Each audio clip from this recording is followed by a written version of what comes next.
நிறைய பேருக்கு பாத்தீங்க அப்படின்னா ஃபேமிலி லைஃப் இந்த டைம் பீரியட்ல ரொம்ப அட்டாச்மெண்ட்டா இருக்கிறவங்க திடீர்னு அட்டாச்மெண்ட் இல்லாம அவங்க பிசினஸ்லயோ அல்லது அவங்களுடைய ஒர்க்லயோ பயங்கர பிஸி ஆயிடுவாங்க. கரெக்டா வந்து பாத்தீங்கன்னா ஒரு ஷிஃப்ட் மாறி போகலாம், அல்லது வேலைக்காக ஒண்ணுக்கு 2 3 பிரான்ச்சஸ் ஓப்பன் பண்ணிட்டு அவங்க ரொம்ப பிஸி ஆயிடலாம். நீ என்னமோ பண்ற, எனக்கு ஃபேமிலிக்கு டைம் வேஸ்ட் பண்ணல.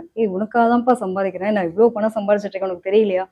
நகை மட்டும் வாங்கி கொடுத்தா வாங்கிக்கிறல, இந்த டைம் பீரியட் அப்ப நான் எவ்வளவு எஃபர்ட் போறேன்னு பாத்துக்கோ, உனக்காக நான் இவ்வளவு தூரம் பண்றேன்றதை இவங்க புரிய வைக்கணும். பாட்டு எப்பவுமே ஒரு பாவகம் இயங்கினா இன்னொரு பாவகம் அதற்கு எதிர்பாவகம் கொஞ்சம் வந்து சுருக்கத்தை ஏற்படுது. ஸோ இது ஏன் வந்து இவ்வளவு தூரம் சொல்றேன்னா 12ஆம் இடத்துல கேது இருக்காரு. அயனசைனபோகம் சொல்லக்கூடிய அமைப்பு, கணவன் மனைவி தாம்பத்தியம் சம்பந்தப்பட்ட விஷயங்கள் இதுல எல்லாம் வந்து கொஞ்சம் சுருக்கமா இருக்கும். அப்ப ஆட்டோமேட்டிக்கா நமக்கு மென்டாலிட்டி என்ன யோசிக்க தோணும், ஐயோ என்னமோ பண்றாரோ என்னமோ பண்றாளோ அப்படிங்கிற மாதிரி இருக்கும். ஸோ இந்த ஒரு சீக்ரெட்ஸ் அப்படின்றது இல்லை. ஸோ நான் ட்ரஸ்டபிள், நீயும் ட்ரஸ்டபிள் அப்படிங்கிற அந்த உண்மைத்தன்மையை இவங்க வெளிப்படுத்தி பேசிக்கணும். இது ரொம்ப முக்கியமான ஒரு டைம் பீரியட். இதுல பாத்தீங்க அப்படின்னா 12ஆம் இடத்துல கேது வரும்போது ஆன்மீக நாட்டம் அதிகமா இருக்கக்கூடிய அமைப்புன்றது பொதுவா கன்னிராசிக்கு இருக்கும்.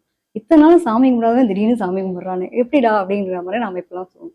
நிறைய கடவுளுடைய இணைப்புகள் அப்படிங்கிற மாதிரி விஷயங்கள் இருக்கும். அதிகமா வந்து கோவில் பயணங்கள் எடுத்துக்கிறது. பர்டிகுலரா பார்த்தோம்னா அந்த கோவில்களுக்கு போயிட்டு சில விஷயங்கள் செய்வோம் இல்லையா? இப்போ திடீர்னு பாத்தீங்கன்னா நம்ம பாட்டுக்கு இருப்போம். ஒருத்தர் வந்துட்டு இந்த கோயில கொஞ்சம் திருக்கல்யாணம் பண்றோம், உங்களால முடிஞ்ச அளவுக்கு ஒரு ஒண்ணு மாலையோ அல்லது உங்களுக்கு ஏதாவது பங்கெடுத்துக்க முடிஞ்சா நீங்க பங்கெடுத்துக்கல அப்படிங்கிற அளவுக்கு கேள்வி கேட்கக்கூடிய நிலைகள்லாம் வரலாம்.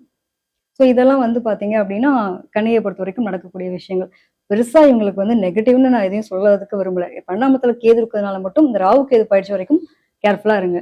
உங்களுடைய முயற்சிக்கு கொஞ்சம் லேட்டா ரிசல்ட் கிடைக்குது அப்படின்னாலும் பொறுமை நிதானம் அவசியம். இதுல என்னன்னா அந்த ஓவர் திங்கிங்ன்றது ஒரு பெரிய டிராபேக். முடிஞ்சு போய் ஒரு 15 வருஷத்துக்கு முன்னாடி முடிஞ்சு போன விஷயமா இருக்கும். ஐயோ அது அன்னைக்கு அப்படி முடிஞ்சிருச்சு, அன்னைக்கு அது நடந்திருந்தா எதையும் போய் மாற்ற முடியாது. ஸோ கரண்ட் லைஃப்ல நம்ம எப்படி இருக்கும், பாஸ்ட் இஸ் பாஸ்ட்.